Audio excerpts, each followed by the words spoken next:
ఎన్ని దశాబ్దాలు పడుతుంది?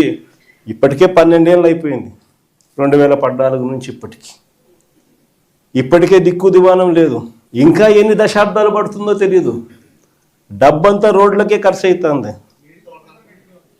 డబ్బంతా రోడ్ కరెంట్ వేయడానికి ఖర్చు అవుతుంది. డబ్బంతా డ్రైనేజీలు పెట్టడానికే ఖర్చు అవుతుంది. ఇంకా ఎన్ని దశాబ్దాలు పడుతుందో. ఆ దశాబ్దాల కాలంలో ఈ 2 లక్షల కోట్ల విలువ పూర్తి చేయడానికి 4 లక్షలు అవుతుందో 10 లక్షల కోట్లు అవుతుందో. చివరికి 12 ఏళ్ల తర్వాత కూడా ఈ పొద్దు రాష్ట్రానికి రాజధాని లేదు.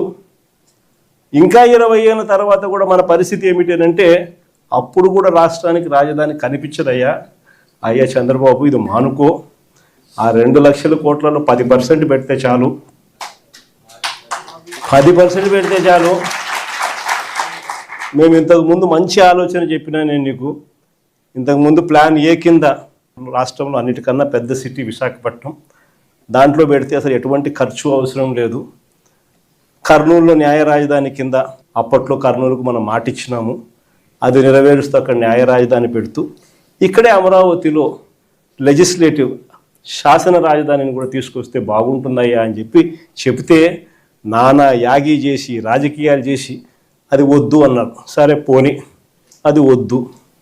పోనీ ఈ ప్రాంతంలో అయినా కానీ నువ్వు చేసే పనికి అసలు రాజధాని లేకుండా పోతుందయ్యా. ఆ పని చేయకుండా కనీసం ఇక్కడైనా ఆలోచన చేయి. మచిలీపట్నంలో నువ్వు కాదయ్యా పోర్టు కట్టింది, మేము కట్టాం. మచిలీపట్నంలో పోర్టు మనం కట్టాం. మన హయాంలోనే మనం భూములు తీసుకుంటాం. మన హయాంలోనే మనము అనుమతులు తీసుకొచ్చినాం. మన హయాంలోనే మనం ఫైనాన్షియల్ క్లోజర్ చేసినాం. మన హయాంలోనే మనం బ్యాంకులతో నీట్గా టైఅప్ కూడా చేసి స్టార్ట్ చేసి 30-40% వర్కులు కూడా పూర్తి చేసినాం మన హయాంలోనే. ఆ పోర్టు అయిపోతుంది.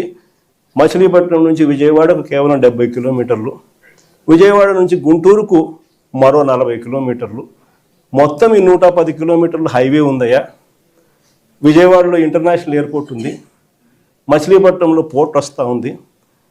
ఈ హైవేకి అటు ఇటుగా ఎక్కడ నువ్వు కట్టే ఆ బిల్డింగులు ఇక్కడ కడితే దీన్నే మచిలీపట్నంలో నుంచి మా, విజయవాడలో నుంచి విఐ, గుంటూరులో నుంచి గన్ను,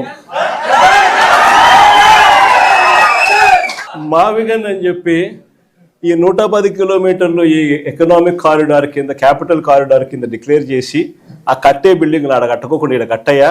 2 లక్షల కోట్లలో నువ్వు పెట్టే అమౌంట్లో 10% ఇక్కడ పెడితే చాలయ్యా. ఆ రోడ్ల కనెక్టివిటీని కొంచెం ఇంప్రూవ్ చేస్తే చాలు.